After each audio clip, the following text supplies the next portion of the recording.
Positive Spin, presenting positive, innovative, and solution-oriented news from around the world.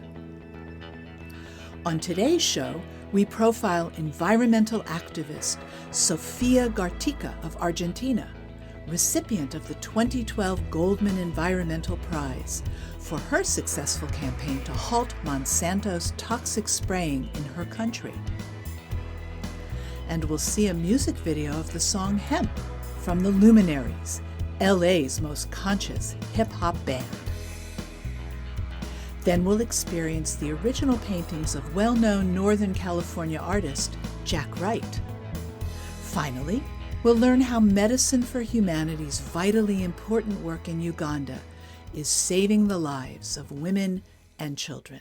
In our first segment, we profile the important environmental work of Sofia Gatica of Argentina, recipient of the 2012 Goldman Environmental Prize for her courageous actions which halted Monsanto's indiscriminate spraying of chemicals in her community and throughout Argentina.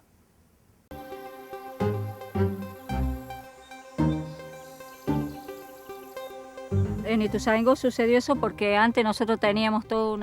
Ituzaingo, we used to have farms and cows and fruit trees, but they destroyed all that and planted genetically modified soybeans. Now, when they spray the soy, they also spray us. Argentina is the third largest exporter of soy products in the world. It drives the country's economic boom. Each year, Argentinian soy farmers use over 5 million gallons of Monsanto's Roundup, a highly toxic weed killer. For me, these soybeans mean only destruction and death. At first, I didn't associate my daughter's illness with pesticide spraying. She was 3 days old when her kidneys failed. I felt horrible. And it was very hard on me. It's difficult for me to talk about losing my daughter.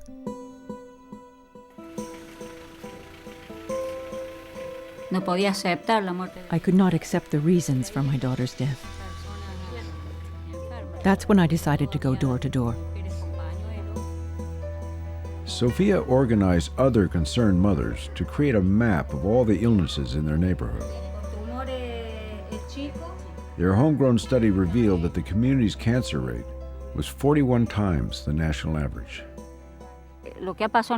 What happened in Ituzaingo is a hidden genocide because they poison you slowly and silently.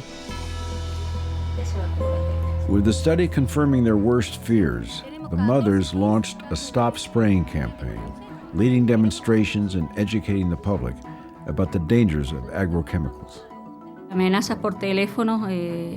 I started receiving phone calls threatening to kill my children. Then a man put a gun to my head and told me to stop messing with the soy. But I wasn't going to let them stop me. After 10 years, Sofia's perseverance paid off when President Fernandez ordered the Ministry of Health to investigate the impact of pesticide use in Ituzaingo. Our study found birth defects in animal embryos exposed to low concentrations of glyphosate, a key ingredient in Roundup. By protesting, we got the laws changed in Ituzaingo. Now they cannot legally spray within 2,500 meters of our homes. Our ultimate goal is to eliminate aerial fumigation throughout Argentina. We have filed a lawsuit, and we are seeking justice. If we have to throw away the laws and kick in the doors of the federal courts, we will. For outstanding environmental achievement in South and Central America, the 2012 Goldman Environmental Prize is awarded to Sofia Gatica, Cordoba, Argentina.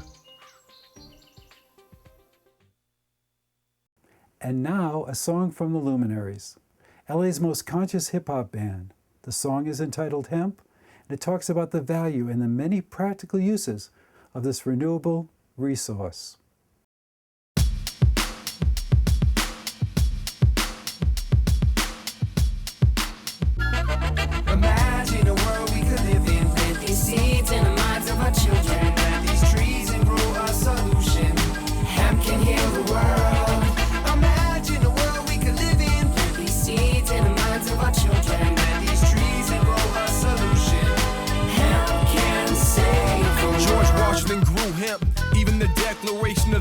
bridge was made on hemp paper.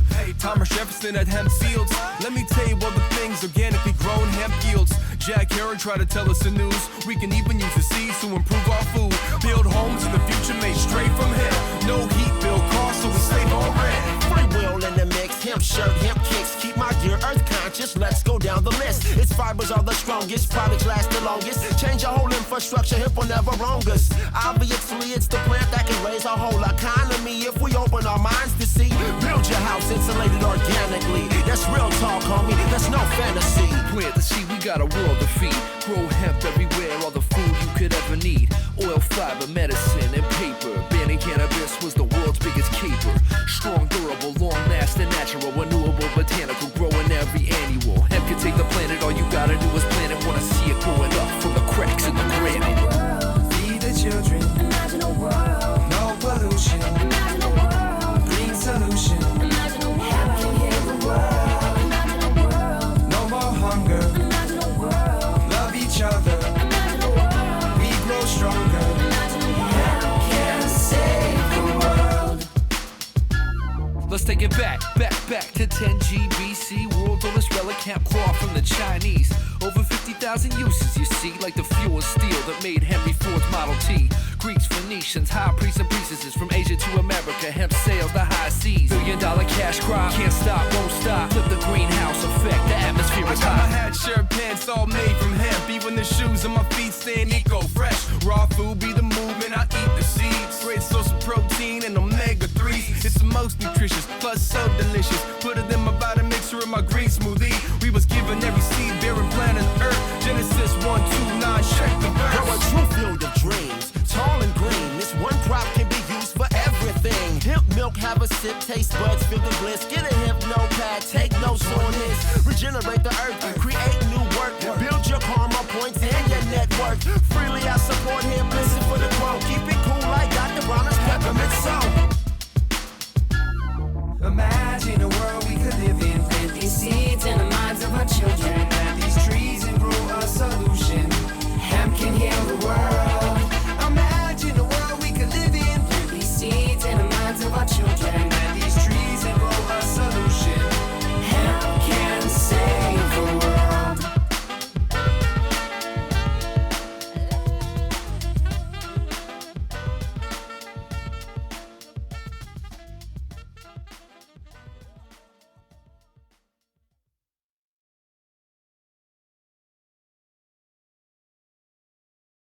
In our next segment, we'll view the work of Jack Wright, a remarkable painter from Northern California. He was a member of a small group of painters called the Lucid Foundation that shared ideas and common passion for bringing their innerscapes, dream images, and visions to both canvas and watercolor. And he himself was truly a master colorist. Jack Wright traveled the world and absorbed art and culture from pre-Columbian to Impressionist to Aboriginal to even kitsch. In the following segment, we'll see portions of the film, Dragons on the Ridge, made by Ted Wright, one of his 4 sons. The entire half-hour film can be seen on both Vimeo and YouTube. And more paintings can be seen online at Weinstein Gallery/Jack Wright. A website devoted to his work is presently in development.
Dragon, eh?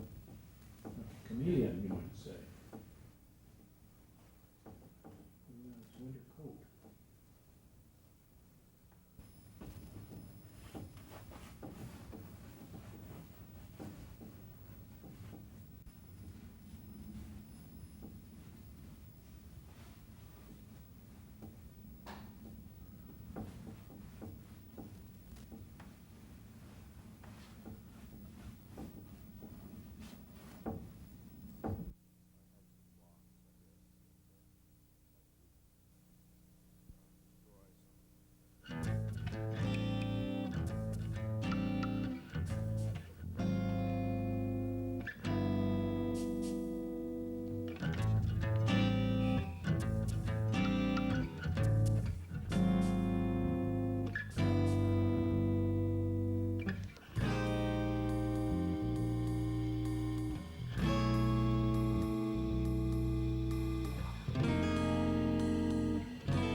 What were you saying?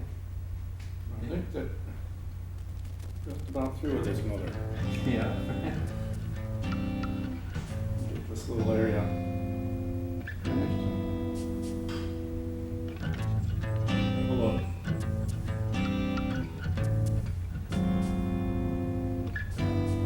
There.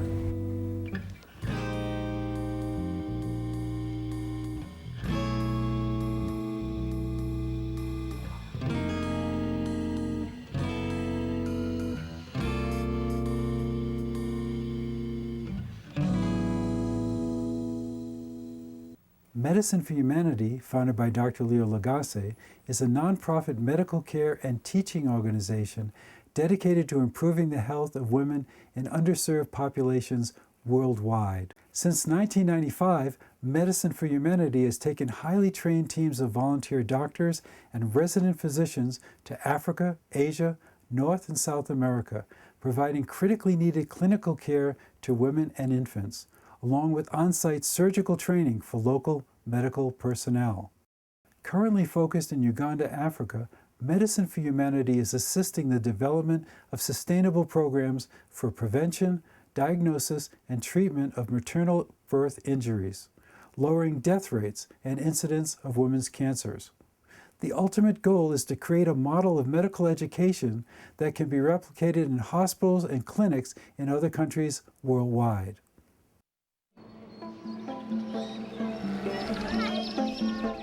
I would say coming to Africa makes you want to come again.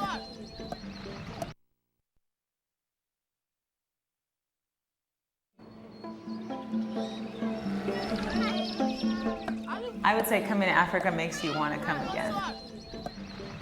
The world we know, but we don't realize, is getting smaller and smaller.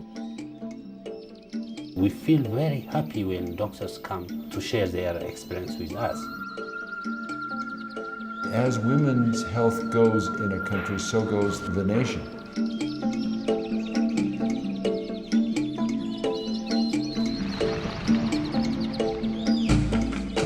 Medicine for Humanity is an international medical care and teaching organization aimed at improving the health of women all around the world. We have teams that travel to underdeveloped countries where the need is truly great. And as we travel, we have learned that if we simply go there occasionally, we may not have made as much impact as if we can focus on education as well. To advance the goal of educating medical personnel in underserved regions, Medicine for Humanity has forged a unique partnership with the David Geffen School of Medicine at UCLA. Dr. Gautam Chaudhry, chair of the Department of Obstetrics and Gynecology, initiated a credentialed rotation so that OBGYN residents can travel with Medicine for Humanity as part of their residency training. What do we give them for bottles? There's no question, the residents just love it. When our junior doctors who were in training went there, they appreciated the problem much more. They knew the needs, they knew how lucky they were. They knew that, my God, we can't waste things because the third world country doesn't have these things. So they've become much more aware. And I think it's really given them a different perspective. I think the UCLA residents are incredibly privileged to have the opportunity to come to Eritrea and not only improve their surgical skills, but also have cross-cultural interactions with both the nursing and the physicians who practice here. Our department, the Department of OBGYN, sends residents and attendings here to teach not only the medical students in lecture format, but also to teach the doctors here newer techniques, more complicated surgeries. And then for the residents, it's a great surgical experience. As the program evolves and the medical students start to get clinical training, it'll be very good for us to be here and be able to teach the medical students some more clinical aspects of medicine. Okay, and then put that. Medicine for Humanity's dedicated and diverse group of volunteer physicians has helped countless courageous women across many borders since 1995. I think awareness is a very important aspect of this, to know what is women's health care like in Uganda, what is on ground, what are the milestones, how far have they come, what are their challenges, where are they doing well, where can they be helped. The women are seemingly at the forefront because of the virtue of the fact that they are women. They're going to give birth to children, so they'll be the first people to need health care when they're coming to give birth, because maternal health and infant health are the markers of the quality of health care.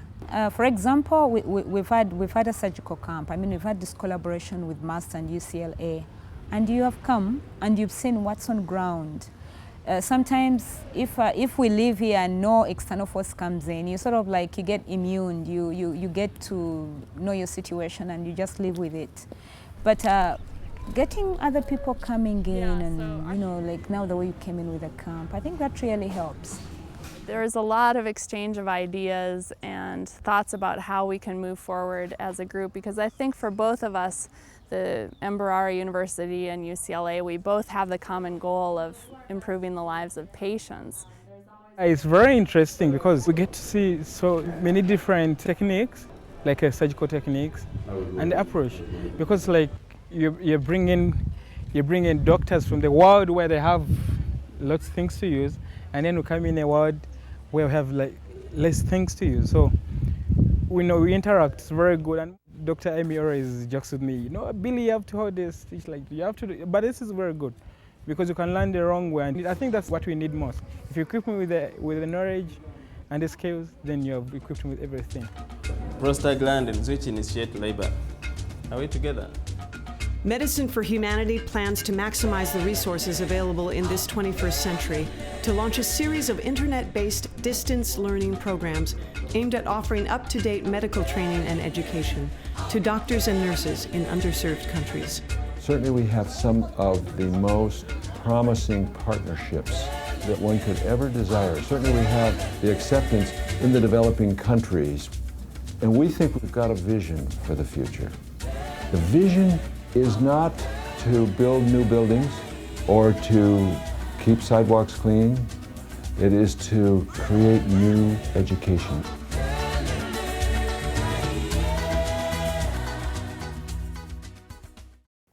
Well, that's our show for today. We hope this program has inspired you to take action in your local community to create a better world. I'm Bill McCarthy, and I want to remind you that everyone can make a difference. Go out and make some positive news.